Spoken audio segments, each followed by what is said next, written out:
Hello viewers, welcome to Revadis Tamil Kitchen. Revadis Tamil Kitchen இன்னைக்கு உருளைக்கிழங்கு பச்சை பட்டாணி மசாலா எப்படி செய்யறதுன்னு பார்க்கலாம். 2 உருளைக்கிழங்கு எடுத்து வேக வச்சு சின்ன சின்னதா கட் பண்ணி வச்சிருக்கேன். 1 கப் பச்சை பட்டாணி வேக வச்சு வச்சிருக்கேன். 2 பெரிய வெங்காயம் சின்ன சின்னதா கட் பண்ணி வச்சிருக்கேன். 2 டீஸ்பூன் அளவு வந்து கொடமிளகாய் கட் பண்ணி வச்சிருக்கேன். 1 ஸ்பூன் இஞ்சி பூண்டு பேஸ்ட், டொமேட்டோ பியூரி வந்து 3 தக்காளி பழம் எடுத்து செஞ்சு வச்சிருக்கேன். பிரியாணி இலை பட்டை லவங்கம் கொஞ்சமா எடுத்துர்க்கேன். மஞ்சள் தூள் 1/4 டீஸ்பூன், மிளகாய் தூள் 1 டீஸ்பூன், மல்லி தூள் 1 டீஸ்பூன், கரம் மசாலா தூள் 1 டீஸ்பூன், ஜீரகத்தூள் வந்து 1 டீஸ்பூன் எடுத்துர்க்கேன். இப்போ எப்படி செய்யறதுன்னு பார்க்கலாம். பேன்ல 2 ஸ்பூன் எண்ணெய் ஊத்திக்கோங்க. எண்ணெய் சூடு ஏறின பிறகு எடுத்து வச்சிருக்க பிரியாணி இலையும் சோம்பு இதெல்லாம் சேர்த்துக்கோங்க.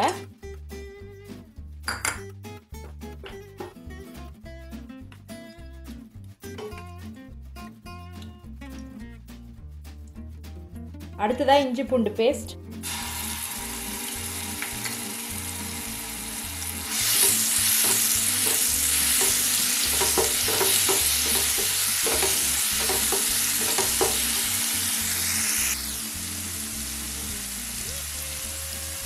இஞ்சி பூண்டு பேஸ்ட் போட்டு வதக்கிட்டு அதுக்கப்புறமா கட் பண்ணி வச்சிருக்க பெரிய வெங்காயம் சேர்த்துறேன்.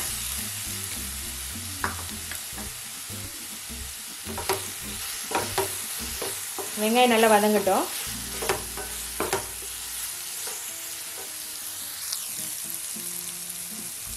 வெங்காயம் வதங்கிடுச்சு. அடுத்ததாக கொடமிளகாய் சேர்த்துடலாம்.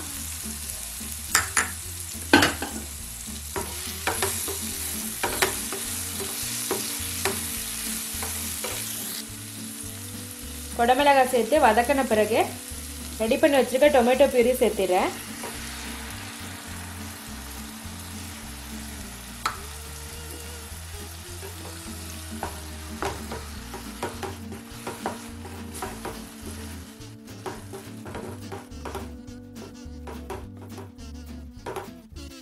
நல்லா கொதி வரட்டும்.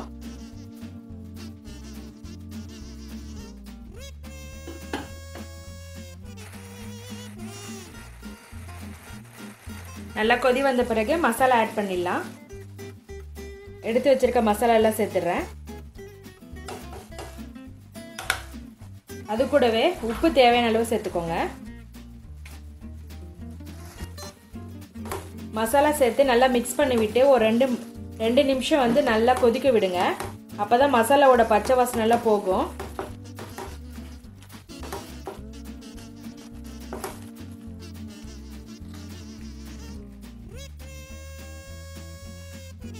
அடுத்ததா நம்ம வேக வச்சு வச்சிருக்க உருளைக்கிழங்கு பச்சை பட்டாணி சேர்த்துடலாம்.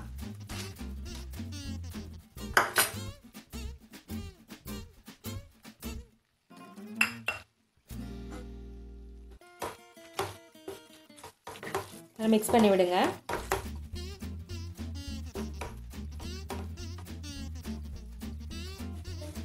உருளைக்கிழங்கு பச்சை பட்டாணி சேர்த்து மிக்ஸ் பண்ண பிறகு 1 கப் தண்ணி ஊத்திக்கோங்க. தண்ணி சேர்த்து ஒரு 5 நிமிஷம் நல்லா கொதிக்க விடுங்க.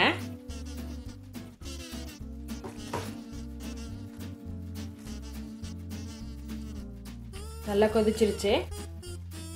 இப்போ மேலே கொஞ்சமாக கஸ்தூரி மேத்தி போடுறேன். அப்படி இல்லைன்னா மல்லித்தலை கூட போட்டுக்கலாம்.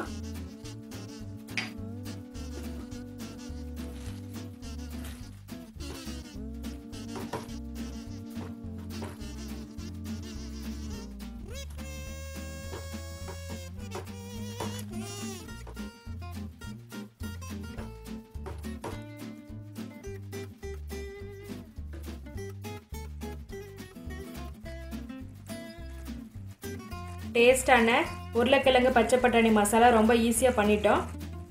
சப்பாத்தி, நான், பரோட்டா இதுக்கெல்லாம் சூப்பராக இருக்கும். நீங்களும் இதே போல் வீட்டில் செஞ்சு பாருங்கள். எங்கள் சேனலை சப்ஸ்கிரைப் பண்ணுங்கள். இந்த வீடியோவை ஷேர் பண்ணுங்கள். ரேவதிஸ் தமிழ் கிச்சன் பார்க்குற எல்லாருக்கும் ரொம்ப நன்றி.